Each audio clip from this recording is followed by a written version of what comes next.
కాలం మమ్మల్ని నడిపించారు. అందుని బట్టి నీకు కృతజ్ఞతలు దేవా.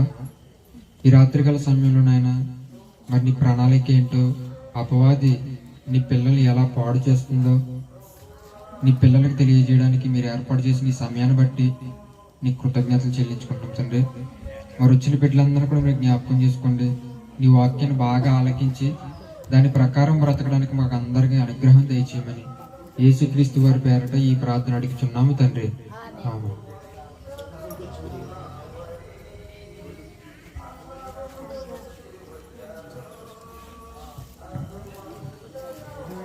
ప్రియమైన దేవుని పిల్లరా,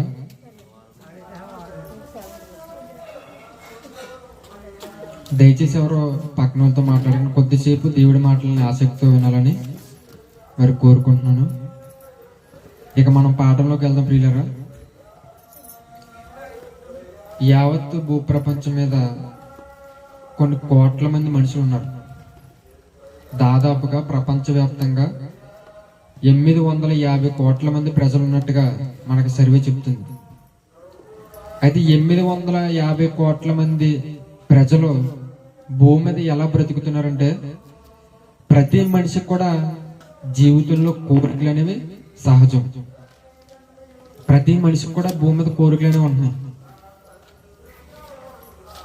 ఒక చిరంజీవిని అడిగామనుకోండి, నీ కోరిక ఏంటయ్యని చిరంజీవిని అడిగితే చిరంజీవి అంటున్నాడు, నా కొడుకు నాకన్నా గొప్ప స్టార్ అవ్వాలనుకుంటున్నాడు. అది మనిషి కోరిక. మరి చిరంజీవి గారి కోరిక ఎలా ఉంటే మరి మన కోరికలు ఎలా ఉన్నాయి? చిన్నవాడు మొదలుకొని చనిపోయే ముసలుడి వరకు భూమి మీద మనిషి కోరికలు ఉంటున్నాయి ప్రియులు. చిన్న పిల్లాడి కోరికలు ఎలా ఉంటున్నాయంటే, వాడు ఎలా ఆలోచిస్తాడంటే, వాడి ఇష్టం ఎలా ఉంటుందంటే, నేను స్కూల్కి వెళ్ళేటప్పుడు టీచర్ గారు నన్ను కొట్టకూడదు, అలాంటి స్కూల్లో నేను జాయిన్ అయితే బాగున్నాను అనుకుంటాడు. నాకు హోంవర్క్ ఇచ్చిన హోంవర్క్ నేను చెయ్యకపోతే నన్ను టీచర్ గారు కొట్టకూడదు. ఏమండి, అలాగే కదా ఆలోచిస్తాడు. ఎక్కడికైనా రోడ్డు మీదకి వెళ్ళేటప్పుడు మా నాన్న నాకు లాలీపాప్ తెస్తే బాగుంది అనుకుంటాడు ఇంటి దగ్గర ఉండి.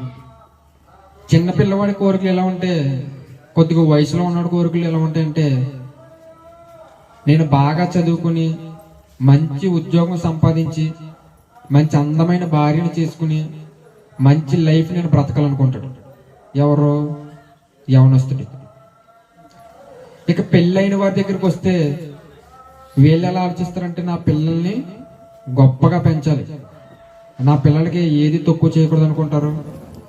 లేకపోతే నాకు మగ పిల్లడే కావాలని కొంతమంది, నాకు ఆడపిల్ల కావాలని కొంతమంది కోరుకుంటుంటారు. పుట్టిన తర్వాత నేను అన్ని మంచి స్కూల్లో జాయిన్ చేయాలి, గొప్ప జాబ్ వాడికి రప్పించాలి, నేను ఎంత కష్టపడినా పర్లేదు కానీ నా కొడుకు కష్టపడకూడదు అనుకుంటారు.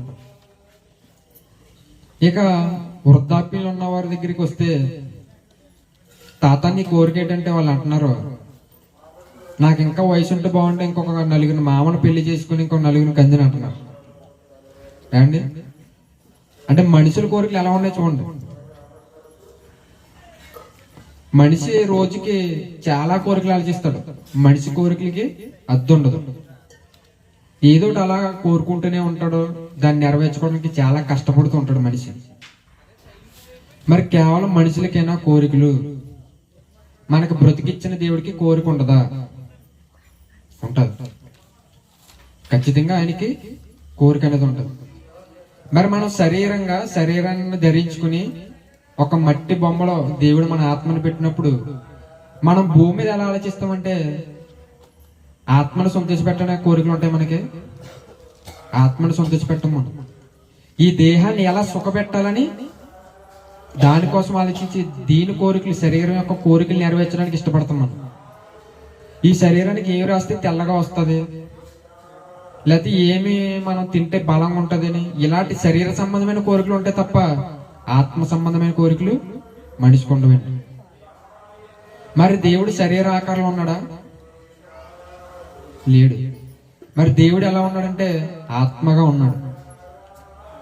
మరి మనిషికి శరీర సంబంధమైన కోరికలు ఉన్నాయి. మరి తండ్రి ఆత్మ కనుక ఆయనకి ఆత్మ కోరికలే ఉంటాయి, ఆత్మానుసారమైన కోరికలు ఆయనకు ఉంటాయి.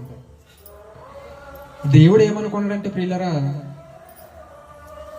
దేవుడి నుంచి మనం వచ్చాం భూమి మీదకి. జాగ్రత్తగానండి. దేవుడి నుంచి మనం భూమి మీదకి వచ్చాం. దేవుళ్ళలో నుంచి మనం పుట్టాం. దేవుళ్ళలో నుంచి ఎలా పుట్టామండి? మా అమ్మ కంటే వచ్చాను భూమి మీదకి అనుకుంటున్నారా? నేనంటాను దేవుడి నుంచి మనం పుట్టామని నేనంటాను. మీరేమో తల్లి నుంచి పుట్టాం కదా అని మీరు అంటారు. దేవుడి నుంచి ఎలా వచ్చామో మనం ఆలోచించాలి ప్రియులు. ఒకసారి బైబిల్ ఓపెన్ చేద్దాం ప్రియులరా.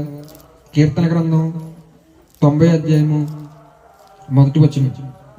కీర్తన గ్రంథం 90 అధ్యాయం మొదటి వచనం. దయచేసి అందరూ బైబిల్ చూడండి. ప్రభువా, తరతరముల నుండి మాకు నివాస స్థలము నీవే అంటున్నాడు మోషే గారు. దేవుడు మనకి నివాస స్థలం ఏంటి? మనం పుట్టక ముందు తల్లి గర్భంలో ఉన్నాం. తల్లి నివాస స్థలం అనొచ్చు కదా. దేవుడు నివాస స్థలం ఏంటి? ఎప్పటి నుంచి అంటున్నాడు? తరతరముల నుండి నీవే మాకు నివాస స్థలం అంటున్నాడు. అంటే తరతరాలు. ఒకసారి మనం వెనక్కి వెళ్ళి ఆలోచించేద్దాం ప్రియులారు. ఇప్పుడు నేనున్నానండి. నేను పుట్టక ముందు ఎక్కడున్నాను? తల్లి గర్భంలో ఉన్నాను. అవునా? నేనైనంతే, మీరైనంతే.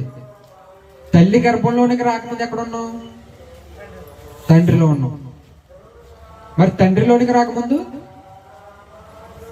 నాన్నమ్మలో ఉన్నాం. నానమ్మలోనికి రాకముందు ఎక్కడ ఉంటాయి? తాతలో ఉన్నాం. ఇలాగా తరతరాలు మనం వెనక్కి వెళ్ళిపోదాం. వెనక్కి వెళ్ళిపోతే మొట్టమొదటి మనిషి భూమి మీద ఎవరండి? ఆదాం. మరి ఆదాం ఎక్కడి నుంచి వచ్చాడు? చూద్దాం ఒకసారి మాట. లూకాసు వార్త 3వ అధ్యాయము 38వ వచనం. లూకాసు వార్త 3వ అధ్యాయము 38వ వచనం.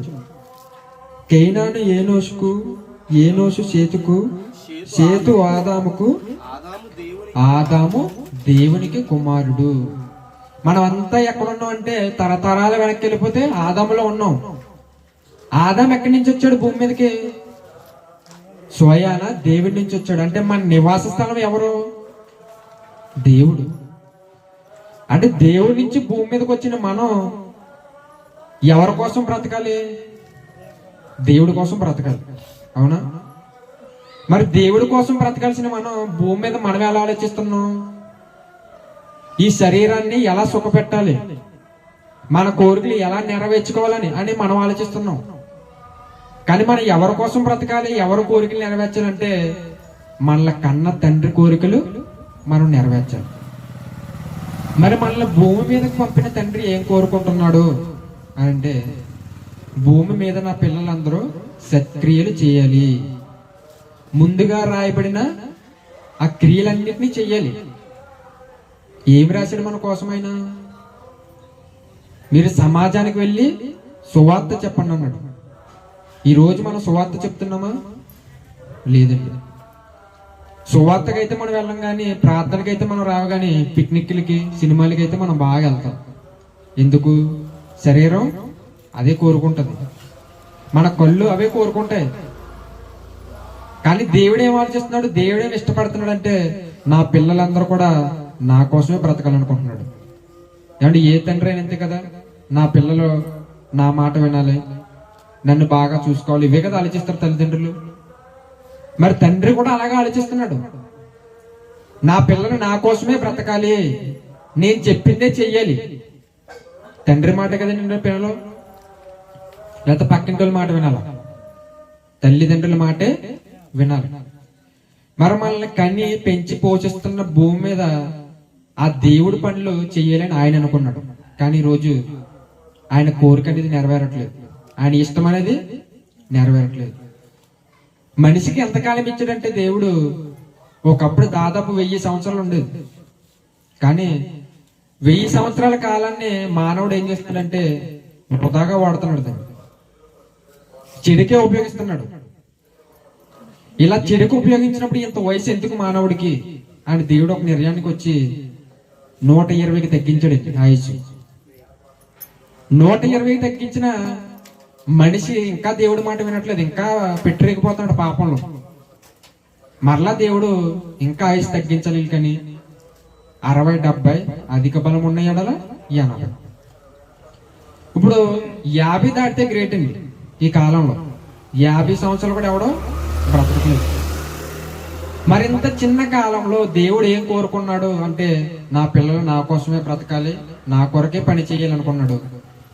ఈ 60, 70 సంవత్సరాలు బతికిన తర్వాత ఏం చేయాలని అనుకున్నాడంటే అండ్ చూడండి, అప్పుడప్పుడు మన పిల్లలు చదువుకోవడానికి చాలా దూరంగా వెళ్తారు, లేకపోతే పని చేయడానికి కువైట్ దేశాలకి ఇతర దేశాలకి వెళ్తుంటారు. పని ముగించుకున్న తర్వాత ఎక్కడికి వస్తారు? మళ్ళీ బంధువుల దగ్గరికి వస్తారు, తండ్రి దగ్గరికి వస్తాడు, తల్లి దగ్గరికి వస్తాడు, పిల్లల దగ్గరికి వస్తాడు. అవునా? అక్కడ ఉండిపోతాడు. ఖచ్చితంగా రావాలి. ఎంత దూరం వెళ్ళినా, దేశం కాని దేశం వెళ్ళినా, రాష్ట్రం కాని రాష్ట్రం వెళ్ళినా, ఊరు కాని ఊరు వెళ్ళినా చివరికి ఎక్కడికి రావాలి? కుటుంబం దగ్గరికి రావాలి. మరి మనం ఎక్కడి నుంచి వచ్చామని చెప్పుకున్నాం? ముందు దేవుడి నుంచి వచ్చాం. దేవుడి నుంచి భూమి మీదకి ఎందుకు వచ్చామని అంటే ఆయన పని చేయడానికి వచ్చామని. అవునా? ఆయన పని చేయడానికే వచ్చాం. మరి పని ముగించుకున్న తర్వాత ఎక్కడికి వెళ్ళాలి? మనమైతే ఊరు వెళ్ళిన తర్వాత పని ముగించుకుని మళ్ళీ కుటుంబం దగ్గరికి వస్తున్నాం. మరి భూమి మీదకి పనికి వచ్చిన తర్వాత పని ముగించుకుని మరలా ఎక్కడికి వెళ్ళాలి? దేవుడి దగ్గరికి వెళ్ళాలి. దేవుడి దగ్గరికి ఎలాగ వెళ్ళాలంటే ఆత్మహత్య చేసుకుని వెళ్ళాలా? యాక్సిడెంట్ లో ప్రాణం పోగొట్టుకుని వెళ్ళాలా? ఆలోచించండి ఒకసారి. ఏమంటే చాలా మంది దేవుడు ఎంతో కష్టపడి ఈ జీవితాన్ని మానవుడికి అనుగ్రహిస్తే మానవుడు మాత్రం ఉరు పోసుకుని చచ్చిపోతున్నాడు, యాక్సిడెంట్ లో చచ్చిపోతున్నాడు, ఎదుటి మనిషిని కత్తితో కోసి చంపుతున్నాడు, పొడిచి చంపుతున్నాడు. ఏమండి అంటే జాతకం ఉంది. మనిషి ఇలా చనిపోవచ్చా? మనిషి అనుకుంటాడు నేను ఆత్మహత్య చేసుకున్నాను అనుకుంటాడు, కానీ ఆత్మకి చావుందా? మరి ఆత్మహత్య అంటున్నాడేంటి అంటే మనిషికి చనిపోవడం కూడా, ఎలా చనిపోవాలో కూడా తెలియలేదు ప్రియులారా. ఆత్మకి చావు లేనప్పుడు ఆత్మహత్య అంటే ఆత్మహత్య కాదు, ప్రాణహత్య చేసుకుంటున్నావు నువ్వు. మరి చావు ఎలా ఉండాలంటే దేవుడే ఇవ్వాలి చావు. నువ్వు ఊరు వెళ్ళేటప్పుడు నీ పని ముగించుకుని పని అయిపోయిన తర్వాత ఎలా వస్తావో, భూమి మీదకి నిన్ను పంపిన దేవుడు పని అయిపోయాకే నిన్ను తీస్తాడు. ఎలా తీస్తాడు? ఎలా రప్పించుకుంటాడు నిన్ను తన దగ్గరికి? చూద్దాం ఒకసారి బైబిల్. కీర్తన గ్రంథం 90వ అధ్యాయం 3వ వచనం. కీర్తన గ్రంథం 90వ అధ్యాయము 3వ వచనం. నీవు మనుషులను మంటికి మార్చుచున్నావు, నరులారా తిరిగి రండని నీవు సెలవిచ్చుచున్నావు అంటున్నాడండి మోషే గారు. ఎలా పిలుస్తాడట? మనిషి మట్టి నుంచి తీశాడు దేవుడు మనిషిని. తన కుమారుని మళ్ళా తన దగ్గర పిలుచుకునేటప్పుడు ఎలా పిలుచుకుంటాడట? నువ్వు మట్టే కనుక ఈ దేహం మట్టి అయిపోద్ది, నేను ఇచ్చిన ఆత్మ అప్పుడు దేవుడి దగ్గరికి వెళ్తాడు అంటున్నాడు. ఏమన్నాడు? నరులారా తిరిగి రండి అని పిలుస్తున్నాడు ఆయన. ఆయన పిలిచేంత వరకు మనం వెళ్ళకూడదు. ఎందుకు వెళ్ళకూడదంటే మనకు పని ఉంది. పని చేసిన తర్వాతే వెళ్ళాలి. ప్రియమైన దేవుని పిల్లరా, దేవుడు అదే కోరుకున్నాడండి, అదే ఇష్టపడ్డాడు ఆయన. నా నుంచి కలిగించుకున్న పిల్లలు భూమి మీదకి వెళ్ళి పని చేసి నన్ను సంతోషపెట్టి నేను పిలుచుకున్నప్పుడే రావాలనుకున్నాడు. మరి ఈరోజు దేవుడి కోరిక లేకపోతే దేవుడి ఆశ నెరవేరుతుందంటే నెరవేరుతుందంటారా? సమాజంలో దేవుడి కోసం బ్రతికేవారు, దేవుడి కోసం ఆలోచించేవారు ఉన్నారంటారా? సమాజంలో ఎవరు లేరండి. అందరూ కూడా తన కోరికలు నెరవేర్చుకోవడంలో మునిగిపోయారు తప్ప బ్రతికిచ్చిన దేవుడిని పూర్తిగా మర్చిపోయారు. మరి బ్రతికిచ్చిన దేవుడు తను అనుకున్నది జరగటం లేదు, తన కోరిక నెరవేరటం లేదు. ఆ పరలోకంలో కూర్చుని దిగాలగా ఉన్నాడటండి. పరలోకంలో సింహాసనం మీద కూర్చుని బాధపడుతున్నాడట. అంటే పిల్లలు తల్లిదండ్రుల దగ్గర లేకపోతే తండ్రి ఎంత బాధపడతాడు ప్రియులరా? చిన్నప్పటి నుంచి గారాబంగా గుండెల మీద ఎక్కించుకుని ఒక వయసుకు వచ్చిన తర్వాత తండ్రిని కాదని పరాయి వాడితో వెళ్ళిపోతే తండ్రి ఎంత బాధపడతాడండి? బాధపడతాడు? బాధపడరా? గుండెలు బాదుకుంటాడు. నీకేం లోటు చేసినని రోదన పెడతాడు. మరి అలాంటిది పరలోకపు తండ్రి బ్రతికిచ్చిన దేవుడు భూమి మీదకి పంపించి నా కొరకు బ్రతికి మళ్ళా నా దగ్గరకు వచ్చాడు, మన ఆనందంగా ఉందామంటే ఎవరు కూడా ఆయన్ని పట్టించుకోవట్లేదండి. పట్టించుకోకపోయేసరికి బాధతో కూర్చున్నాడు ప్రియులను. బాధతో కూర్చున్నప్పుడు పక్కన ఎవరున్నారు? తండ్రి పక్కన పరలోకంలో యేసుక్రీస్తు వారు ఉన్నారు. ఆయన కుడిపార్శ్వన కూర్చొని ఉన్నాడు. కూర్చొని ఉన్నప్పుడు ఈ బాధ అంతా ఎవరు చూస్తున్నాడంటే యేసుక్రీస్తు వారు కల్లారా చూస్తున్నాడు. తండ్రి కోరిక నెరవేరటం లేదు. ఇలా చూడండి దయచేసి, తండ్రిని ఎవరు పట్టించుకోవడం లేదు. తండ్రిని ఎవరు అర్థం చేసుకోవట్లేదని ఆయన పక్క నుంచి చూస్తున్నాడండి అన్ని. ఇలా చూసేసరికి తండ్రి యొక్క బాధను చూసి యేసుక్రీస్తు వారు ఉండలేకపోయారు ప్రియులారా. ఏమండి, మన కుటుంబంలో పెద్దవారు బాధపడుతున్నారు అనుకోండి,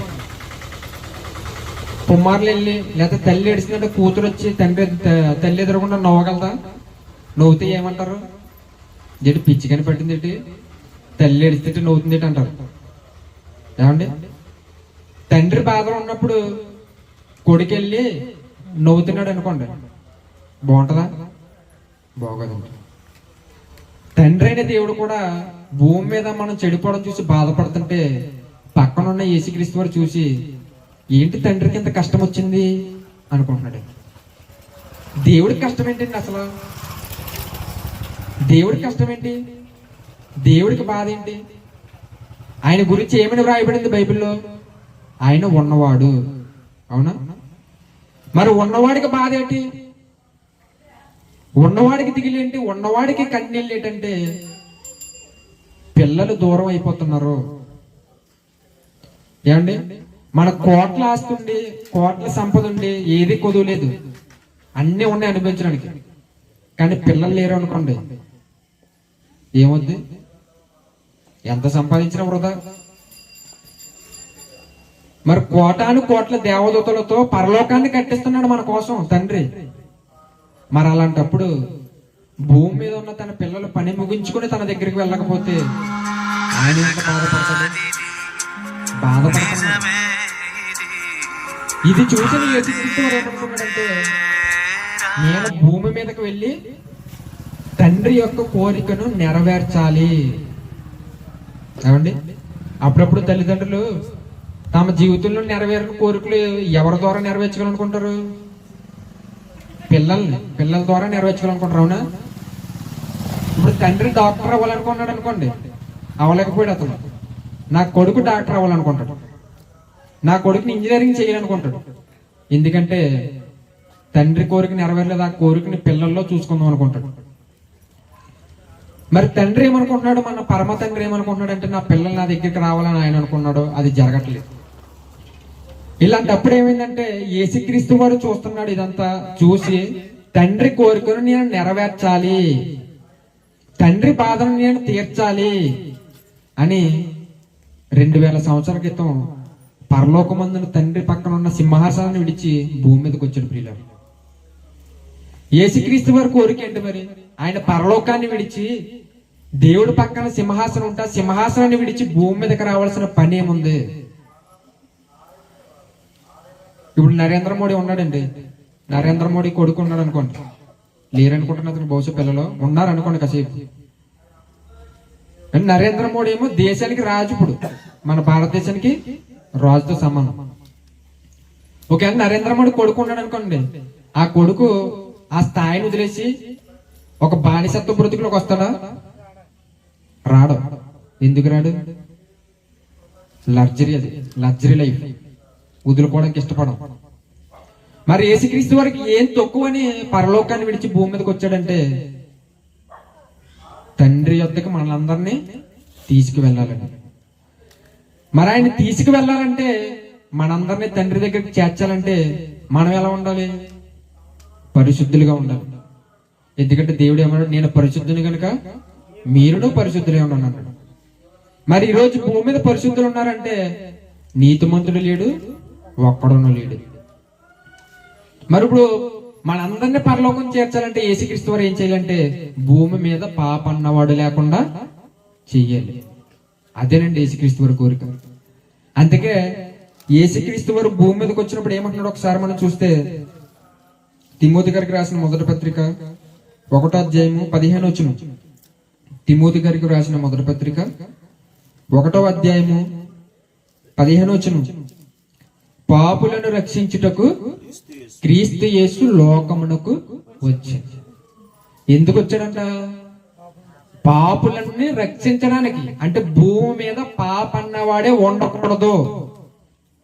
ఎందుకంటే తండ్రి బాధపడుతున్నాడు అక్కడ. తండ్రి దగ్గరికి పిల్లలు వెళ్ళడం లేదు. ఎందుకు వెళ్ళడం లేదు? మనుషుల్లో పాపం నిండిపోయింది కనుక. కాబట్టి తండ్రి దగ్గరికి వీళ్ళందరినీ చేర్చాలంటే భూమి మీద పాప అన్నవాడు ఉండకూడదు. అందుకేనండి వచ్చాడు 2000 సంవత్సరాల క్రితం. పాపులు రక్షించడానికి భూమి మీదకి వచ్చిన ఆయన ఏం చేశాడు తన జీవిత కాలంలో? అతడు పాపం చేశాడా? చేయలేదండి. చిన్ననాటి నుండి ఈ లోకాన్ని విడిచి వెళ్ళేంత వరకు చాలా పరిశుద్ధంగా బ్రతికాడు ఆయన.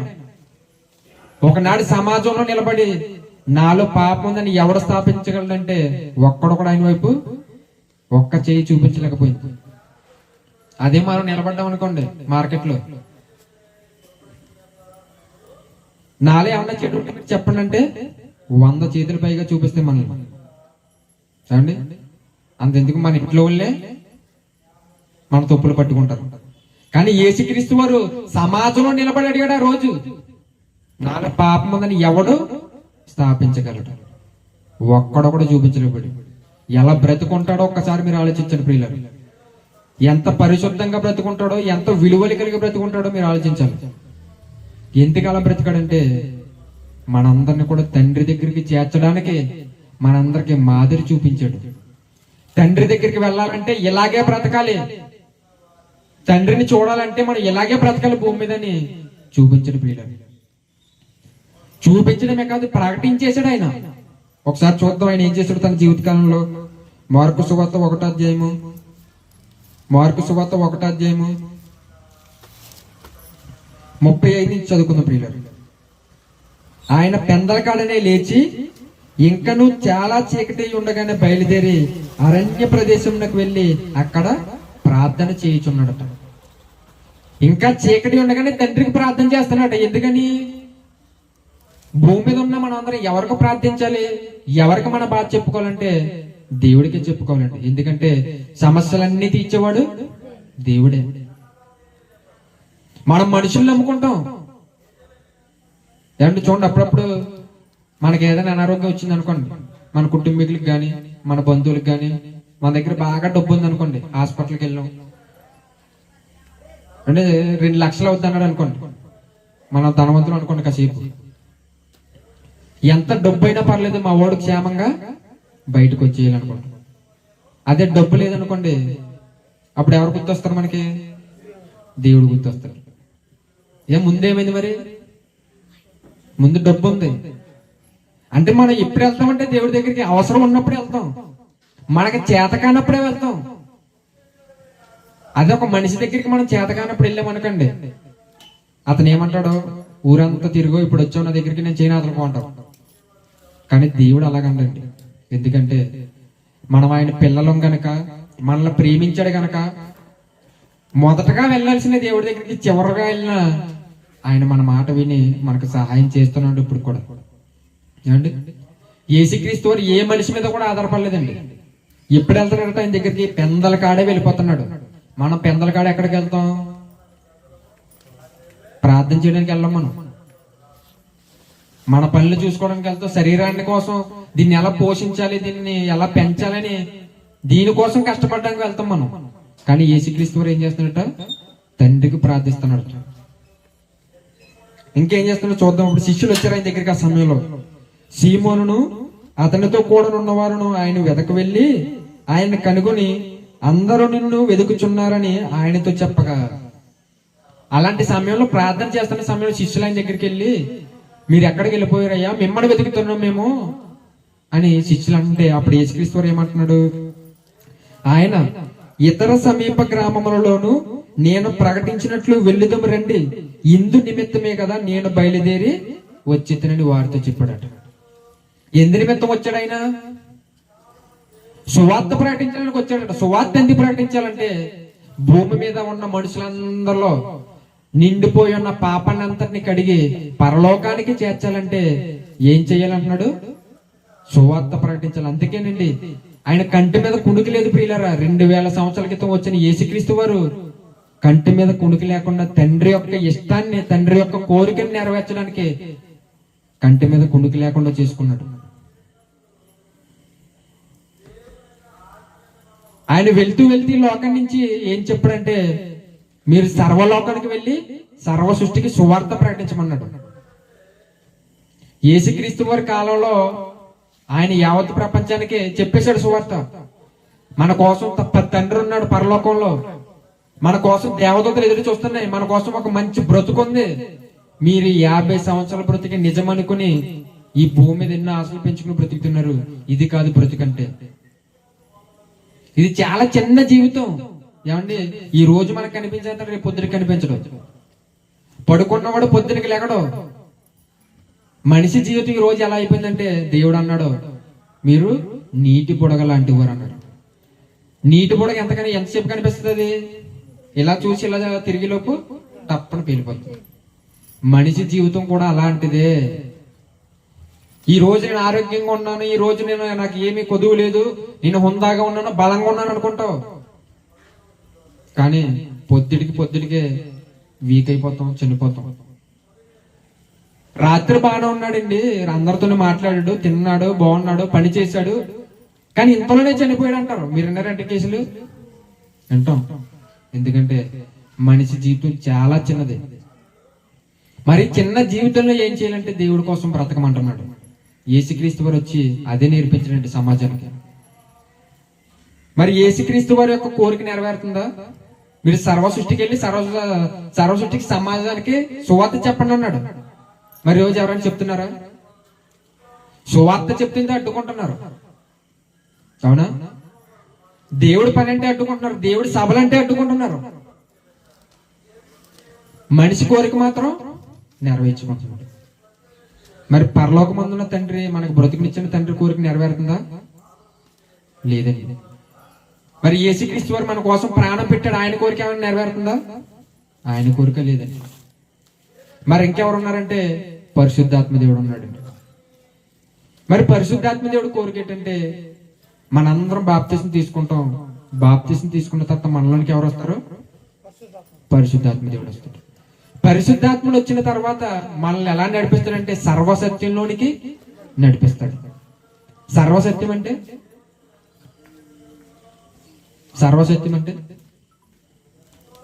వాక్యానుసారంగా మనం ఎలా బ్రతకాలో. సత్యం అంటే ఏంటి? వాక్యం. నీ వాక్యమే సత్యం అన్నాడు. అంటే వాక్యానుసారంగా ఎలా బ్రతకాలో బాప్తిసం తీసుకున్న తర్వాత ఆయన మనలోనికి వచ్చి మనకు బ్రతుకు ఎలా బ్రతకాలో నేర్పిస్తూ ఉంటాడు. మనం పాపం చేస్తున్నప్పుడు అయ్యో వద్దురా, నువ్వు దేవుడికి దూరం అయిపోతే ఇది దేవుడికి నచ్చదని లోపల నుంచి మనకి చెప్తూ ఉంటాడు. మళ్ళీ పాపంలో పడినవాడు పరిశుద్ధాత్ముడు. అదే ఆయన కోరిక. ఇంకెవరున్నారు? దేవదూతలు ఉన్నారు. మరి దేవదూతల కోరిక ఏంటి? వాటికి పరలోకం కావాలని. మరి వాటికి పరలోకం కావాలంటే అవేం చెయ్యాలి? మనకి సేవ చెయ్యాలి. ఏమంటే దేవదూతలు అంటే ఎవరు? పనివారు, సేవకులు. హెబ్రీ పత్రిక 1 అధ్యాయం అంటాడు కదండి, మీరు సేవకులైన ఆత్మలు కారా అన్నాడు. మనకి ఎలా సేవ చేస్తున్నాయంటే మనం ఎలా ఊపిరి పీల్చుకుంటామంటే, మనకు ఊపిరి పీల్చుకుంటున్నామంటే ఆ పీల్చుకునే ఊపిరి ఎవరు అనుకుంటున్నారు?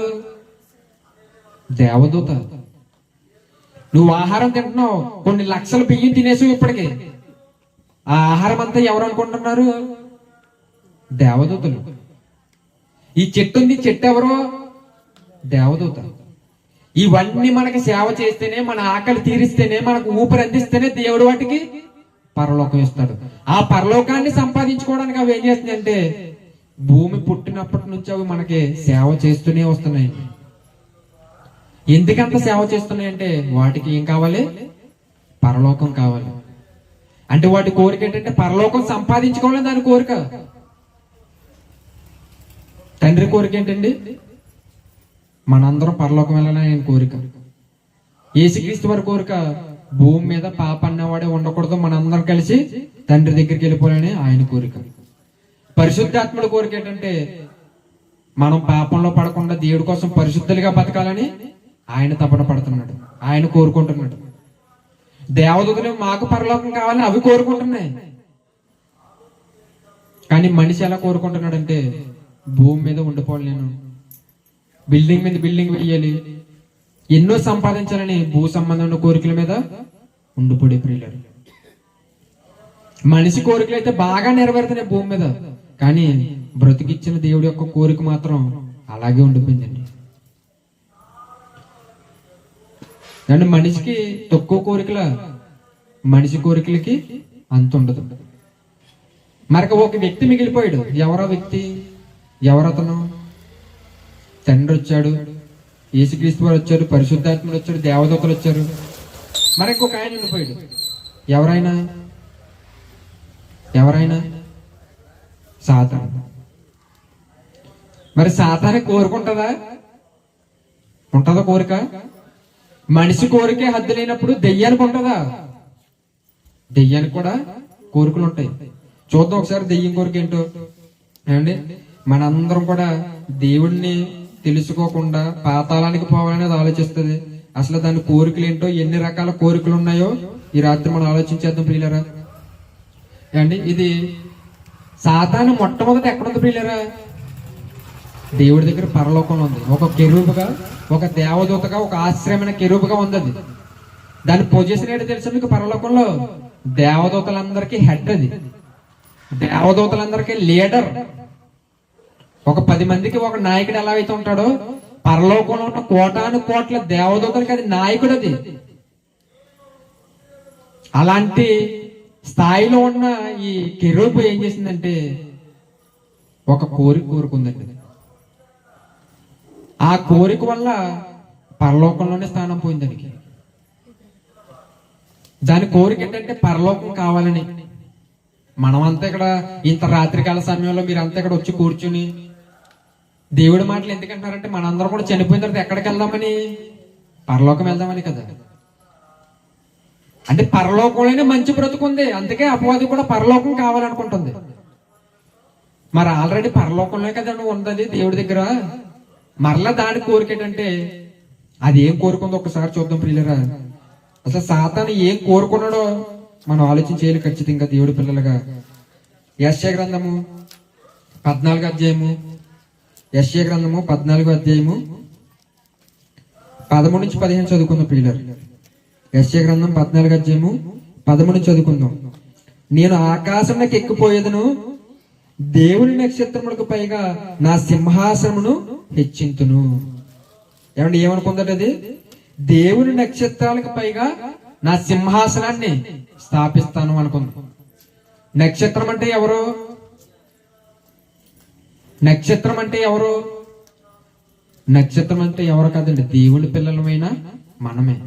దానియేలు గ్రంథం 12వ అధ్యాయం 3వ వచనంలో అంటాడు, ఎవరైతే దేవుడి వైపు అనేకలమైన తిప్పుతారో వాళ్ళు ఆకాశం ముందు జ్యోతుల వలె కనబడతారు అన్నాడు. అంటే దేవుడి వైపు ఎవరైతే సృష్టికర్తను తెలుసుకోవడానికి, సృష్టికర్త దగ్గర రావడానికి అనేక మందిని దేవుడి వైపు ఎవరైతే తిప్పుతారో వాళ్ళే ఈ లోకంలో స్టార్ అన్నాడు. కానీ ఈ రోజు స్టార్ అని మనం ఏమని పిలుస్తాం? దిక్కుమాలిన సినిమా యాటని పిలుస్తాం మనం. వాడు చేసే బూతు డాన్సులకి, వాడు పలికే బూతు మాటలకి వాడిని స్టార్ అంటాం మనం. కానీ స్టార్ అంటే ఎవరు? దేవుని పిల్లలు. దేవుడి వైపు ఎవరైతే అనేక మందిని దేవుడి దగ్గర తీసుకుని వస్తారో, మనకు బ్రతికిచ్చిన దేవుడు ఈయనని తెలియజేస్తారో వాళ్ళే స్టార్ అంటున్నాడు దేవుడు. ఏమండి, ఇంకేం కోరుకుంటుంది? అలాంటి స్టార్ అయిన మన పైన ఇది సింహాసనం స్థాపిద్దాం అనుకుంది. మనమంతా ఎవరమండి? దేవుని పిల్లలు. మరి అదెవరు?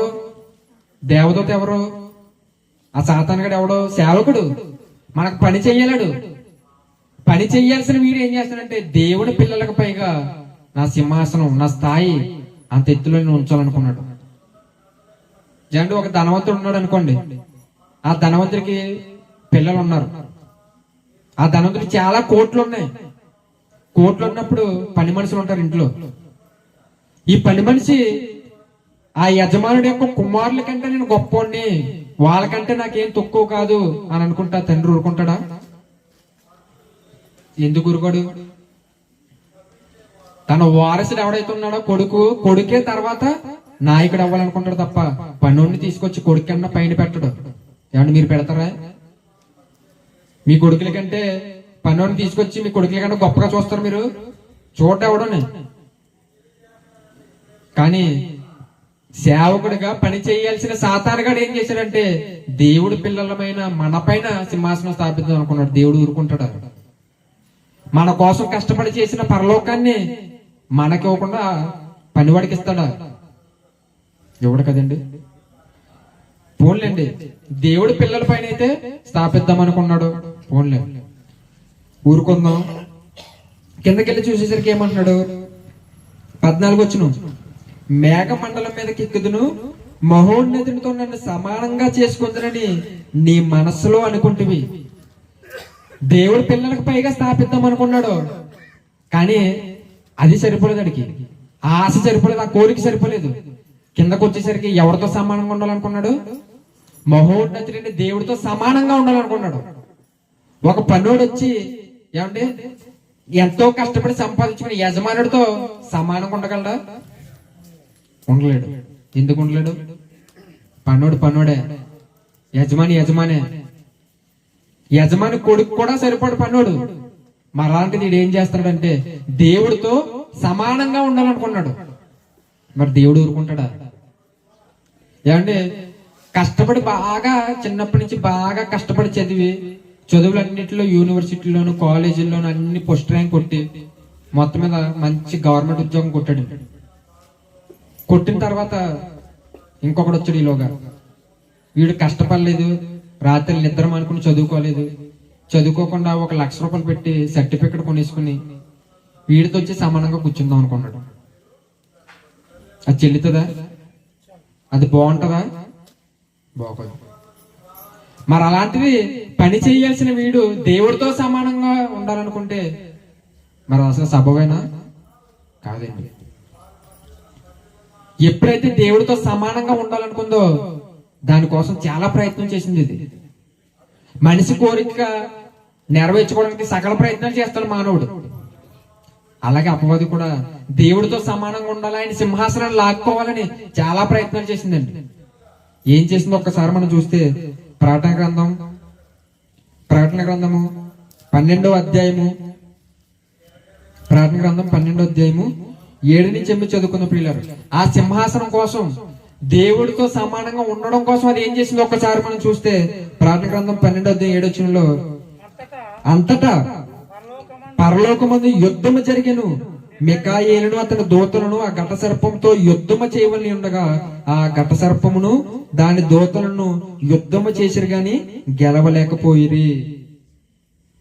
అంటే దేవుడి కోరిక నెరవేర్చడానికి భూమి మీద కోట్లాది మంది పిల్లలు ఉన్నారు, కానీ అపవాదికి ఎవడు లేడు. అలాంటి సమయం ఏం చేసిందంటే మరి దూతలందరికీ కొద్దిగా లీడర్ కదండి, ఇది హెడ్ కదా. ఏం చేసిందంటే కొంతమందిని దేవుడి వైపు తిప్పుకునే ఏం చేసిందంటే ఆ సింహాసనం కావాలని దేవుడి మీద పరలోకంలో యుద్ధానికి వెళ్ళిపోయింది. దేవుడి మీద ఎవడైనా గెలవగలడా? వెంటనే ఏం చేసిందంటే యుద్ధానికి వెళ్ళిపోయింది. ప్రియులు, మళ్ళీ యుద్ధానికి వస్తానమని కూడా చెప్పలేదు. ఇది డైరెక్ట్ అటాక్. ఉన్నట్టుకుంటే వెంటనే అటాక్ చేసింది. అప్పుడు మిఖాయేలు ఏం చేసిందట, ఆ ఘట సర్పమును దాని దూతలను యుద్ధము చేసిరు గాని గెలవలేకపోయి ఓడిపోయిందండి. ఎందుకంటే దేవుడితో ఎవడో గెలవలేడు. దేవుడితో యుద్ధం ఏంటి నీకు? దేవుడితో ఎవడో గెలవలేడు. మనం అప్పుడప్పుడు చూడండి, జోడీలేస్తుంటాం, అమ్మ నాన్న అంటాం, నీరు నిప్పు అంటాం. మరి ఇప్పుడు దేవుడు సాతానా? అవునా? కాదండి. దేవుడికి ఎవడో సాటి లేడు. దేవుడికి ఎప్పుడు ఎవడో సాటి నిలవలేడు. వెంటనే యుద్ధం చేసింది, కానీ ఏం చేసింది? ఇది ఓడిపోయిందండి. ఓడిపోయిన తర్వాత ఏమైంది? గనుక పరలోకమందు దానికి స్థలము లేకపోయిను. ఎప్పుడైతే పరలోకంలో ఓడిపోయిందో, నువ్వు ఇంకా ఇలాంటి పరలోకంలో నువ్వు ఉండకూడదుగా. నువ్వు పనోడివి, పని చెయ్యాల్సిన నీవు ఇంత మహా గొప్ప లోకంలో దేవుడైన నాకంటే హెచ్చించుకుని నా సింహాసనం మీద నువ్వు కొన్నేస్తావని, కొన్నేయడమే కాదు నా మీదే తిరగబడి యుద్ధానికి వస్తావని యుద్ధం చేసినప్పుడు వెంటనే ఓడిపోయింది. ఓడిపోయిన తర్వాత ఇక దేవుడు ఏం చేశాడంటే పరలోకం నుంచి గెంటేసాడు. దూత తండేసిందండి కాలుతోటి. తండేసిన వెంటనే అది ఎక్కడ పడిందట?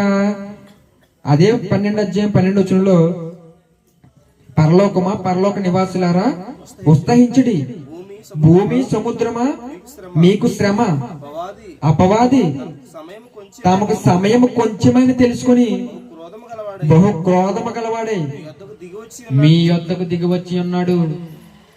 ఎప్పుడైతే పరలోకంలో ఓడిపోయిందో, పరలోకంలో ఎప్పుడైతే స్థలం కోల్పోయిందో, పరలోకంలో ఎప్పుడైతే దాని స్థాయి కోల్పోయిందో, ఎప్పుడు ఎక్కడికి వచ్చిందట? అది మన యొద్దకు వచ్చిందట. భూమి మీద ఉన్న దేవుడు పిల్లల దగ్గరికి వచ్చేసింది. అది బహు క్రోధంగా కోపంతో వచ్చేసింది పిల్లల దగ్గరికి. ఎందుకు రావాలి పిల్లల దగ్గరికి? ఏమండి, దేవుడు పిల్లల దగ్గరికి ఎందుకు రావాలి? అది ఇప్పుడు ఎక్కడ ఉంది అపవాది? భూమి మీద ఉంది. భూమి మీదకి వచ్చిన తర్వాత యేసుక్రీస్తు వారు 2000 సంవత్సరాల క్రితం భూమి మీదకి వచ్చాడు. చూడండి, అప్పుడప్పుడు మన కోరికలు నెరవేరకపోతే చేయదు, ఇంకా నెరవేరదని తెలిసిన తర్వాత ఏం చేస్తాం? మనం దాన్ని అలా అణుచుకుంటాం. అణుచుకున్నప్పుడు కొన్ని రోజులు గడిచిన తర్వాత మరలా కోరిక గుర్తొస్తుంటది మనకి. మనిషి కోరిక ఎప్పుడు చచ్చిపోదండి. అది ఎప్పుడు అవకాశం వస్తే దాన్ని నెరవేర్చేద్దామని అలాగా లోపల భద్రం చేసుకుంటూనే ఉంటాడు మనిషి. మరి అలాంటిది అపవాది నెరవేర్చుకోవడానికి ప్రయత్నించదా? ఖచ్చితంగా ప్రయత్నిస్తుంది. అంటే పరలోకంలో అది యుద్ధం చేస్తే ఓడిపోతుందని దానికి తెలీదా? దెయ్యానికి తెలీదా? దేవుడి మీద యుద్ధం చేస్తే ఓడిపోతాడని దానికి తెలీదా? మరి తెలిసి ఎందుకు యుద్ధం చేసింది? అది తెలిసి పరలోకంలో స్థలం కోల్పోతాడని తెలిసి కూడా ఎందుకు యుద్ధం చేసింది? ఎందుకంటే దాని కోరిక నెరవేరడానికి ఎక్కడో ఛాన్స్ ఉంది, దానికి అవకాశం ఉంది. చూద్దాం అవకాశం ఏంటో ఒకసారి. ఏమండి, యేసుక్రీస్తు వారు భూమి మీదకి వచ్చిన తర్వాత బాప్తిసం తీసుకున్న తర్వాత 40 దినాలు ఉపవాసానికి వెళ్ళాడండి. ఆయన ఉపవాసానికి వెళ్ళినప్పుడు ఎవరు వచ్చారు యేసుక్రీస్తు వారి దగ్గరికి? భూమి మీద ఉన్న దెయ్యం వచ్చింది. సాతానుగాడు వచ్చాడు. వచ్చి ఏమంటున్నాడు ఆయనతో ఒకసారి చూద్దాం. లూకా సువార్త 4వ అధ్యాయము, జాతిగా ఉన్న పిల్లలు, లూకా సువార్త 4వ అధ్యాయము, లూకా సువార్త 4వ అధ్యాయము 5 నుంచి చదువుకుందాం పిల్లలు. అప్పుడు అపవాది ఆయన్ను తీసుకొని పోయి భూలోక రాజ్యములన్నిటిని ఒక్క నిమిషములో ఆయనకు చూపించిందట. కొండ మీదకి తీసిపోయిందంట, బాగా పైకి తీసుకెళ్లిపోయి మొత్తం లోకమంతా చూపించిందటండి.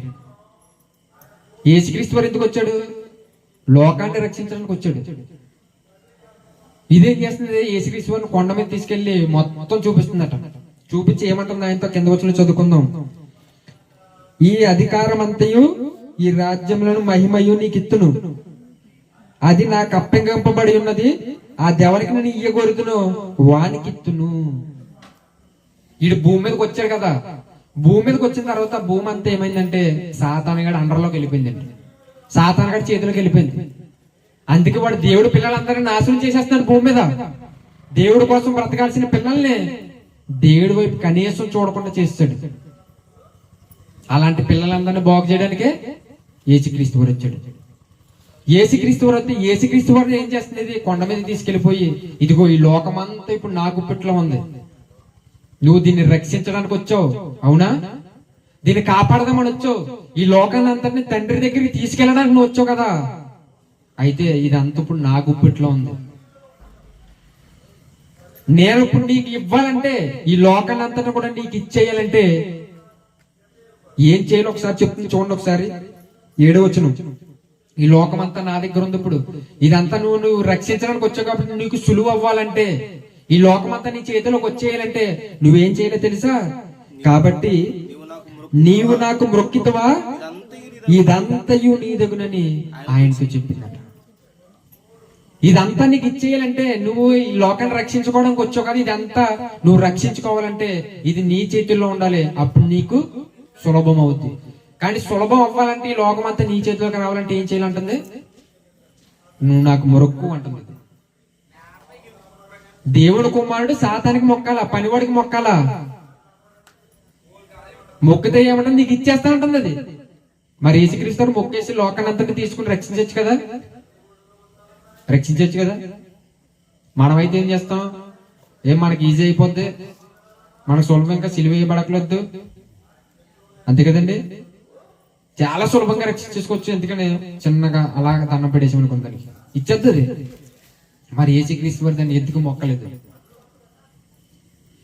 అసలు యేసుక్రీస్తు వారు ఎవరికి మొక్కుతాడు అది తెలియాలి మనకు ముందు. యేసుక్రీస్తు వారు ఎవరికి మొక్కుతాడు?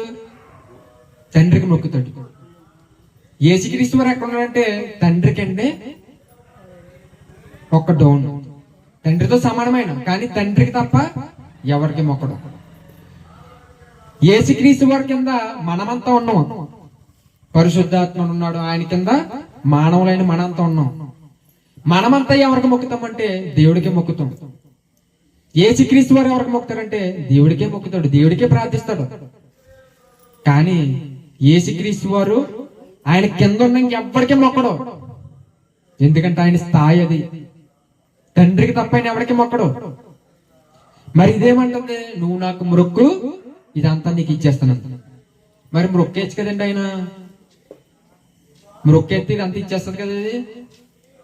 మరి ఎందుకు మొక్కలేదంటే యేసుక్రీస్తు వారు కనుక సాతానుగాడికి మొక్కితే వీడెవరితో సమానం అయిపోతాడు? ఏమండి, అర్థమైంది మీకు? యేసుక్రీస్తు వారు కనుక సాతానుగాడికి మొక్కితే సాతాను ఎవరితో సమానం అయిపోతాడు? దేవుడితో సమానం అయిపోతాడు. చూసారా ఎంత ప్లాన్ వేసిందో? పరలోకంలో దేవుడితో సమానంగా అవ్వాలనుకున్నది, కానీ పురుగుని గింటినట్టు గింటేదండి. భూమి మీదకి వచ్చిన తర్వాత యేసుక్రీస్తు వారు మొక్కితే నేను తండ్రితో సమానం అయిపోతాను. ఎందుకంటే యేసుక్రీస్తు వారు తండ్రికి తప్ప ఎవరికి మొక్కడు. అలాంటిది యేసుక్రీస్తు చేతగా నేను మొక్కించుకున్నానంటే అప్పుడు దాని కోరిక ఏమైపోతుంది? నెరవేరిపోతుంది. కానీ యేసుక్రీస్తు మొక్కాడా? మొక్కలేదండి. నన్ను సిలువకేసి కొట్టేసినా, నా ప్రాణం తీసేసినా, నేను నా రక్తం ఇచ్చి లోకాన్ని సంపాదించుకుంటాను, కానీ నా పిల్లలందరినీ తండ్రి దగ్గరికి తీసుకెళ్లిపోతాను, కానీ నీకు మాత్రం మొక్కను పోరా అన్నాడంతే. పరలోకంలో ప్రయత్నించింది, దాని కోరిక నెరవేరలేదు. భూమి మీదకి వచ్చిన తర్వాత యేసుక్రీస్తు వారి దగ్గరికి వచ్చింది, దాని కోరిక నెరవేరలేదు. అసలు సాతానుగాడి స్థాయి ఏంటి ఏమండి? యేసుక్రీస్తు వారిని మొక్కమంటుందే, తండ్రితో సమానంగా ఉండాలనుకుంటుంది. అసలు దాని స్థాయి ఏంటి? ఒకసారి చూద్దాం సాతానుగాడి స్థాయి ఏంటో. లోకా సువార్త 8వ అధ్యాయము, లోకా సువార్త 8వ అధ్యాయము 28వ వచనం ప్రియులారా. లోకా సువార్త 8వ అధ్యాయము 28వ వచనం. వాడు యేసును చూచి కేకలు వేసి ఆయన ఎదుట సాగిలపడి, యేసు, సర్వోన్నతుడైన దేవుని కుమారుడా, నాతో నీకేమి? ఏమండి, నన్ను బాధించుటకు నిన్ను వేడుకొనుచున్నాను, నన్ను బాధింపుకుమని నిన్ను వేడుకొనుచున్నాను. అంటే ఏం చేస్తున్నది? ప్రభువుని వేడుకుంటుంది, అడుక్కుంటుంది. ఏమండి, అడుక్కునే స్థాయిదని దేవుడి దగ్గర, కానీ అదేం చేస్తుందంటే నేను దేవుడితో సమానంగా ఉండాలనుకుంటుంది. అబుద్ధి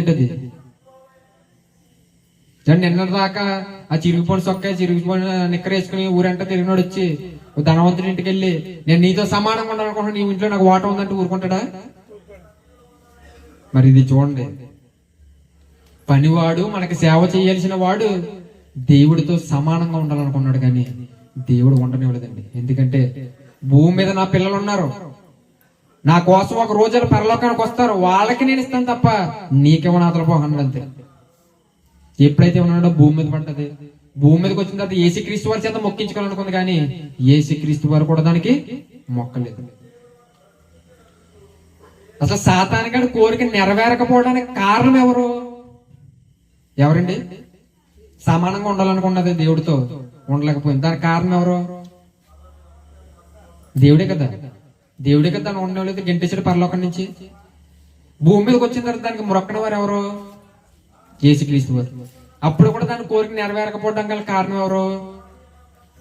యేసుక్రీస్తు వారు. మరి ఇప్పుడు ఎవరి మీద పగ పెట్టుకోవాలి? తండ్రి మీద పెట్టుకోవాలి, దేవుడి మీద పెట్టుకోవాలి పగ, యేసుక్రీస్తు మీద పెట్టుకోవాలి పగ.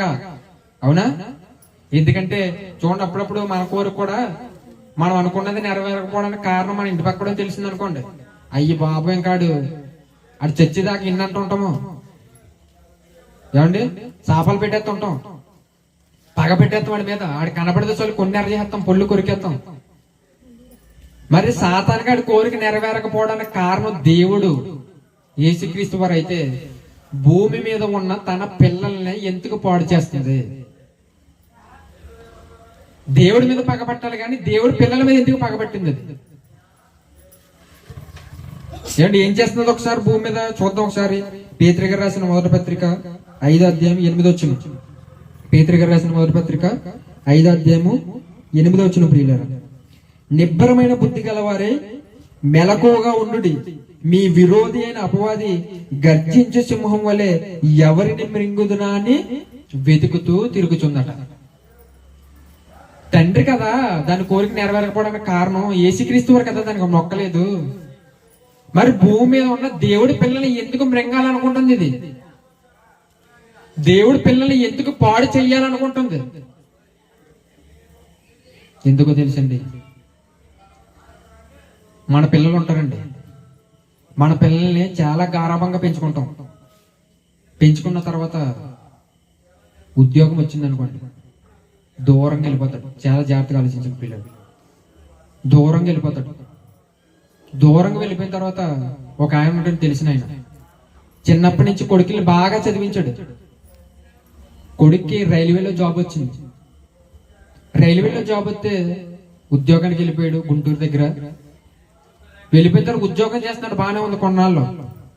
కానీ ఏమైందో తెలియదు. మొత్తం మీద ఆ ట్రాక్ లో చెకింగ్ చేసినప్పుడు ట్రైన్ గుద్దేసింది, చనిపోయాడు అన్నారు. అంతే, ఏం జరిగింది ఇప్పుడు దాకా తెలియదు. గొప్పగా చిన్నప్పటి నుంచి బాగా పెంచుకున్నాడు, గొప్పగా చదివించుకున్నాడు, గొప్పగా చూడాలనుకున్నాడు, గొప్ప ఉద్యోగం సంపాదించేదాకా తండ్రి కొడుకుకి ఎంతో కష్టపడి పెంచాడు. పెంచిన తర్వాత ఉద్యోగం రానే వచ్చింది. వచ్చిన తర్వాత ఉద్యోగంలో చనిపోయాడు. ఇప్పుడు ఆ తండ్రి పరిస్థితి ఒక్కసారి మీరు ఆలోచించాలి. అందొచ్చిన కొడుకు చిన్నప్పటి నుంచి ఎంతో కష్టపడి ఉద్యోగం సంపాదించాలరా, నువ్వు అందరికన్నా గొప్పగా ఉండాలని చివరికి తీరస్థాయికి వెళ్ళేటప్పటికి ఉద్యోగం సంపాదించిన తర్వాత తండ్రికి దక్కకుండా కుమారుడు చనిపోయాడు.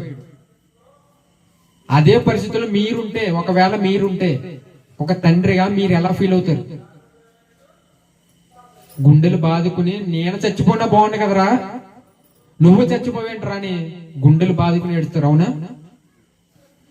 మరి పరలోకంలో దేవుడు అపవాది యొక్క కోరిక నెరవేరడానికి కారణమైన దేవుణ్ణి బాధ పెట్టాలంటే అది ఏం చేయాలంటే తన పిల్లల్ని పాడు చేయాలి. అందుకేనండి ఈరోజు భూమి మీద దేవుడి పిల్లల్ని పాడు చేయడానికి కొంటి మీద కుణుకు లేకుండా తిరుగుతుంది. అది సమయం కొంచెమేమని ఎవడ మృంగేద్దామా అని తిరుగుతుంది అది. ప్రియులరా, మరి ఆయనలో నుంచి వచ్చిన మనం, స్వయాన ఆయన గర్భాన్ని పుట్టిన మనం భూమి మీదకి వచ్చిన తర్వాత ఆయన్ని మరిచిపోయి ఆయన పనులు చేయకుండా, ఏమండి, తండ్రి లేడనుకుంటూ దేవుడు లేడనుకుంటూ బ్రతికి ఈ 60-70 ఏళ్ల సంవత్సరంలో మనకిష్టం వచ్చిన బ్రతికి తండ్రిని మర్చిపోయి చనిపోయిన తర్వాత పాతాళానికి వెళ్ళిపోతే మరి పిల్లలందరూ దూరం అయిపోయినప్పుడు మరి ఆయన ఎంత బాధపడతాడండి? ఆయన ఎంత బాధపడాలి? ఆయన ఎంత గుండెలు బాదుకుంటాడు? ఆయన ఎంత కన్నీరు పెడతాడు? అలా కన్నీరు పెట్టాడు గనకే ఆ కన్నీరు చూడలేక యేసుక్రీస్తు వారు 2000 సంవత్సరాల క్రితం వచ్చి, అయ్యా బ్రతుకు పరమార్థం అంటే ఇది, మీరు బ్రతుకు ఇలా బ్రతకాలి, మీకోసం తండ్రి ఉన్నాడు, మీకోసం తండ్రి వెయిటింగ్ లో ఉన్నాడు, మీరు త్వరగా పని ముగించుకుని వచ్చిండి అన్నాడు. కానీ ఈరోజు దేవుడి కోసం ఆలోచించేవాడు భూమి మీద ఉన్నారంటే ఒక్కడు కూడా సరైన లేడు. మనుషులందరూ ఎలా ఉన్నారంట ఒకసారి చూద్దాం. ఫిలిప్పీలకు రాసిన పత్రిక 2వ అధ్యాయం 21వ వచనంలో, ఫిలిప్పీలకు రాసిన పత్రిక 2వ అధ్యాయం 21వ వచనంలో, అందరూ తమ సొంత కార్యములనే చూచుకుంటున్నారు కానీ యేసుక్రీస్తు కార్యాలని ఎవ్వడు చూడట్లేదట. ఎందుకు ఇలాగా యేసుక్రీస్తు కార్యాలు చూడకుండా ఎవడ పనులాడు మూలిగిపోయాడంటే, ఎవరు మోసం చేస్తానంటే అపవాది ఎవరిని మృంగేద్దామని ఎవరినాన్ని బిజీగా చేసింది. దేవుడు మాటలు వినడానికి రాకుండా చేసింది. ఎవరికి వారు సొంత పనుల మీద ఉండిపోయారట. అంటే చర్చికి రమ్మన్నప్పుడే పిండి రుబ్బుతున్నానండి, బట్టలు ఉతుకుతున్నానండి, పిల్లలకి స్నానం చేపిస్తున్నానంటే ఇవన్నీ ఎవరి పనులు? మన పనులే. కానీ మన కోసం పరలోకంలో తండ్రి ఉన్నాడు. ఆయన దగ్గరికి చేర్చడానికి యేసుక్రీస్తు 2000 సంవత్సరాల క్రితం భూమి మీదకి వచ్చాడు. మన కోసం ప్రాణం పెట్టాడు. ఆయన దగ్గరికి మనం వెళ్ళిపోవాలి, ఆయన పనులు మనం చేసే, ఆయన గురించి సువార్త ప్రకటించేయాలని ఎవరు కూడా ఆలోచించట్లేదండి. మన పిల్లలు మన కోసం ఆలోచించకపోతేనే మనం ఎంత బాధపడతాం అండి. వృద్ధాప్యానికి వచ్చే తల్లిని వృద్ధాప్యుల ఆశ్రమంలో, వృద్ధానాశ్రమంలో పెడుతుంటే వాళ్ళ దగ్గరికి వెళ్తారండి యూట్యూబర్లు. వెళ్ళి ఆ తల్లి దగ్గర ఇలాంటి మైక్ పెట్టి, ఈ అమ్మ నువ్వు ఇక్కడ ఉంటున్నావు కదా, నీ పిల్లలు వదిలేశారు కదా, నువ్వు ఎందుకు ఈ పరిస్థితుల్లో ఉన్నావు అంటే, నా కొడుకు నేను చాలా గొప్పగా చూశాను, నా కొడుకు నీ కష్టమంతా, నా బంగారం అంతా, నా శతమానాలు తాకడ పెట్టి ఉద్యోగం సంపాదించావు అన్న ఒక స్థాయిలో నిలబెట్టాను. కానీ ఈ రోజు నన్ను ఇక్కడ పాటేశారు అయ్యా, నా బాధ కారణమయ్యారని కళ్ళు అంటే నీళ్ళు పెట్టుకుంటున్నారు. మరి నీకు 60-70 సంవత్సరాల బ్రతుకు నీకు ఇచ్చి నిన్ను నమ్మి భూలోకానికి పంపించి నరులారా తిరిగి రండి అని ఎప్పటికీ పిలుస్తున్నాడు ఆయన. మనం వచ్చాం భూమి మీదకి, ఆల్రెడీ సగం జీవితం అయిపోయింది. ఇక ఎంతకాలం బ్రతుకుతామో తెలియదండి. ఇప్పుడు బాగున్నాం, రేపు పొద్దున్న నిద్ర లేస్తాం లేదో మనకు తెలియదు. కానీ ఈ బ్రతుకున్నంతకాలం ఎవరి కోసం బ్రతకాలి అంటే దేవుడి కోసమే బ్రతకాలి. ఈ భూమి శాశ్వతం కాదు, ఈ పంచభూతాలు ఇవేవి శాశ్వతం కాదు, ఇవన్నీ అంతరించిపోతాయి. కానీ వాటికంట అల్పజీవి ఎవరంటే మానవుడు ఒక్కడేనండి. ఇంతలో కనబడి అంతలో మాయమైపోతాడు. ఈ మాయమైపోయే లోపే నువ్వు సృష్టికర్తను తెలుసుకోవాలి, నాకు బ్రతికించిన దేవుడు ఉన్నాడని నువ్వు తెలుసుకోవాలి, నా కొరకు నన్ను రక్షించడానికి యేసుక్రీస్తు వారు భూమి మీదకి వచ్చి ఆయన రక్తంతో నా పాపాలన్నింటినీ కడిగేశాడు, నేను మరలా పాపం చేయకూడదు, నా తండ్రి దగ్గరికి వెళ్ళిపోవాలని మనందరూ కూడా తెలుసుకోవాలి. ప్రియులారు, ఒకవేళ తెలుసుకోలేదనుకోండి, ఒకవేళ దేవుని నమ్మలేదనుకోండి, మనం ఎక్కడ పోతాం చూద్దాం ఒకసారి. ఇందాక చదివారు యెషయా గ్రంథం 5వ అధ్యాయం 14వ వచనంలో. యెషయా గ్రంథం 5వ అధ్యాయము 14వ వచనం. అందుచేతనే పాతాళము గొప్ప ఆశ పెట్టుకుని అపరిమితముగా తన నోరు తెరచుచున్నది, వారిలో గనులను సామాన్యులను ఘోష చేయవారును హర్షించువారును పడిపోదురు అన్నాడు. భూమి మీద ఉండగా దేవుడిని తెలుసుకోలేకపోతే, దేవుడి కోసం బ్రతకపోతే ఎక్కడికి పోతామంట? పాతాళానికి పోతామంట. ఈ రోజు దేవుడి దగ్గరికి వెళ్ళే వారి కంటే పాతాళానికి జారిపోయిన వారే చాలా ఎక్కువ సంఖ్య. అందుకే పాతాళం అపరిమితంగా నోరు తెరుచుకుందట. చాలట్లేదు దానికి, ఎంతమంది దాంట్లో జారిపోయిన ఇంకా అపరిమితంగా నోరు పెద్ద చేసుకుని ఉంటుందట. కానీ నోరు చిన్నదవ్వట్లేదట దానికి. ఎందుకంటే భూమి మీద ఉన్న పిల్లలందరూ దేవుని తెలుసుకోకుండా అపవాది చేసి అందరినీ పాతాళానికి గెంటేస్తుంది. ప్రియులారు, మనం పాతాళానికి వెళ్ళకూడదంటే ఏం చేయాలంటే దేవుడి కోసమే బ్రతకాలి. ఈ రోజు దేవుడికి బాధ కలిగించేవారు ఎవరంటే ఆయన పిల్లలుగా ఉన్న మనమేనండి. తండ్రికి బలహీనులుగా మారిపోయాం మనం. ఎందుకంటే పరలోకంలో దూత లెక్క చేయలేదండి, దూత కాలుతో తన్నేసిందండి. మీరెందుకు దానికి భయపడుతున్నారు అక్కడ దేవుడు? భూమి మీదకి వచ్చిన తర్వాత యేసుక్రీస్తు వారు దానికి మొక్కాడంటే దాన్ని ఇంటికితో సమానంగా చూశాడండి యేసుప్రభు. కానీ ఈ రోజు ఆయన పిల్లలమైన మనమే దెయ్యం గురించి ఎక్కువ మాట్లాడుకుంటాం, దెయ్యం గురించి ఆలోచిస్తాం, దెయ్యానికి భయపడతారు కానీ దేవుడికి భయపడేవాళ్ళు లేడండి. దెయ్యానికి మొక్కేవాడు ఉన్నాడు కానీ దేవుడికి మొక్కేవాళ్ళు లేడు. ఏమండి, యేసుక్రీస్తు వారు ఎప్పుడైతే దానికి మొక్కలేదో అప్పుడు యేసుక్రీస్తు వారితో అదొక మాట అంటదండి. ఏంటి యేసు నువ్వు నాకు మొక్కవా? అయితే ఈ కొండ మీద ఉంటాను, నీ తమ్ముళ్ళందరి చేత నేను మొక్కించుకుంటాను అన్నది. ఈరోజు మొక్కుతున్నారా లేదా? ఏమండి, తండ్రి దగ్గర దానికి విలువ లేదు, పురుగుతో సమానం అది. యేసుక్రీస్తు వారి దగ్గర దానికి విలువ లేదు, దేవదూతల దగ్గర దానికి విలువ లేదు. కానీ ఈ రోజు దాని కోరిక నెరవేర్చుకోవడానికి ఎవరిని ఉపయోగించుకుంటుందంటే దేవుడి పిల్లలమైన మనల్ని ఉపయోగించుకుంటుంది. మనం మొక్కేస్తుందండి, మనం మొక్కి ఎక్కడ పెడుతుందండి? దేవుడితో సమానంగా కూర్చోబెట్టేస్తుందండి. అదేనండి ఆయన బాధ. అదేనండి ఆయన ఆవేదన. మరి మీకోసమే కదరా పరలోకం అంతటిని కలిగించాను, మీకోసం సిద్ధపరిస్తే మీరు వాడికి మొక్కి పాతాళానికి జారిపోతున్నారేట్రా బాబు. మీరు నన్ను తెలుసుకోండి. చిన్న జీవితం అండి, చాలా చిన్న జీవితం. ఈ చిన్న జీవితంలో నన్ను తెలుసుకుని వచ్చండి పరలోకానికి. మీకోసం మేడల మిద్దెలు కట్టించిన బంగారు రోడ్లు ఏం చేశాడు మన తండ్రి అక్కడ. కానీ ఈ రోజు పరలోకానికి ఎవడు వెళ్ళడానికి ఇష్టపడట్లేదండి. దేవుడు లేడు అంటున్నారు, అది విచిత్రం. దేవుడు లేకపోతే అసలు మానవ జాతికి మనుగడే లేదండి. కాబట్టి దెయ్యానికి అసలు మనం భయపడాల్సిన పని లేదు. మన కాలు గోటు కూడా సరిపడాడు. దేవుడు అలాంటి స్థాయి మనకి ఇచ్చాడు ప్రియులారా. ఒకవేళ దేవుని కనుక నువ్వు నమ్మినట్లయితే, దేవుని కనుక నువ్వు నా తండ్రిని ఒప్పుకుంటే, ఆ సాతాను గారిని ఏం చేస్తారో తెలుసా? ఆ సాతాను గారిని మన చేత తొక్కిస్తాడు. చూద్దాం ఒకసారి ఆ మాట. రోమపత్రిక 16వ అధ్యాయము, రోమపత్రిక 16వ అధ్యాయము 20వ వచనమండి. సమాధానకర్తయగు దేవుడు సాతానును మీ కాళ్ళ కింద శీఘ్రముగా త్రొక్కించును అన్నాడు. సాతాను కనుక నీ కాలుతో తొక్కాలని ఉందండి, దెయ్యంగా నీ కాలు కింద తొక్కాలని ఉందా నీకు? అలా తొక్కాలని ఉంటే కనుక నువ్వేం చేయాలంటే దేవుడి చేతుల్లోకి వెళ్ళిపోవాలి. నువ్వు నాకు బ్రతికిచ్చిన దేవుడే నువ్వు తెలుసుకోవాలి. ఈ చిన్న జీవితంలో ఆయన నమ్మేళ్ళు నువ్వు యేసుక్రీస్తు రక్తం చేత నువ్వు కడగబడి నీ పాపాలన్నీ కడిగేసుకుని ఎప్పుడైతే ఆయన కోసం నిలబడతావో నీ కాళ్ళ కిందకు వచ్చి కూర్చుంటాడు సాతాను గడి. అలా సాతాన్ని నీ కాళ్ళ కింద వేసి తొక్కాలంటే నువ్వు ఎవరిని మహింపరచాలి? దేవుని మహింపరచాలి ప్రియుడు. కాబట్టి సాతాను గాడు పెద్ద ఏమి లేదు అడికి, ఏ బలం లేదు అడికి. అంటే దూత తన్నేసిందంటే దూత కన్నా గొప్పలమండి మనం, దేవదూత కన్నా గొప్పలు మనం, ఆయన పిల్లలం కదా. అంటే పనివాడికి ఎక్కువ వాల్యూ ఉంటుందా, యజమానుడు కొడుకు ఉంటుందా బలం? కొడుకు కదండి ఉంటుంది అధికారం. కానీ ఈ రోజు అధికారంలో ఉండాల్సిన కొడుకు సాతాను కిందకి వెళ్ళిపోతున్నాడు. కానీ దేవుడేమో రే మీరు అధికారంలో ఉండాలిరా, వాడు మీ కాళ్ళ కింద ఉండాలని దేవుడు అంటున్నాడు. ఒకవేళ నేను సాతాన్ని తొక్కాలి, నా దేవుని గొప్ప చేయాలి, నా దేవుడితో నేను ఆనందంగా ఉండాలనుకుంటే ప్రియులరా, మీరు నుంచి దేవుడి కోసమే మనం బ్రతకాలి. కాబట్టి విన్న మాటలు మరి మీ జీవితాల్లో నెరవేర్చాలని ఈ నా మాటలు ముగిసిన చిన్న ప్రార్థన చేసుకున్న ప్రియులు.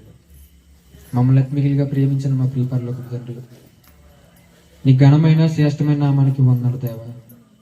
తండ్రి నీదెంతో గొప్ప నామం, ఉన్నతమైన నామం తండ్రి. అన్నిటికంటే పైనామం, అంతటి గొప్ప తండ్రిగా ఉన్న నీవు తండ్రి నీ కుమారులుగా మమ్మల్ని చేసుకుని భూమి మీద కొద్ది కాలం బ్రతికి మరలా నా దగ్గర రండి అని మీరు సెలవిస్తున్నారు. ఈ కొద్ది కాలంలో నాయన నీ కొరకు బ్రతికి సాతాన్ని మా కాళ్ళ కింద శీఘ్రంగా తొక్కి ఈ లోకంలో నేను గెలిపించి నీ కొరకు యోధులుగా బ్రతికి నిన్ను చేరుకునే అవకాశం మాకు ఇచ్చారు. అందుని బట్టి నీ కృతజ్ఞతలు తండ్రి. మరి కార్యక్రమం అంతట్లో మీరు తోడుగా ఉండి నీ పిల్లలకైనా మాకు అందరికి మంచి మాటలు తెలియజేసినందుకు నీ కృతజ్ఞతలు తెలుపుకుంటూ యేసుక్రీస్తు వారి నామములో ఈ ప్రార్థన అడుగుతున్నాము తండ్రి. ఆమేన్.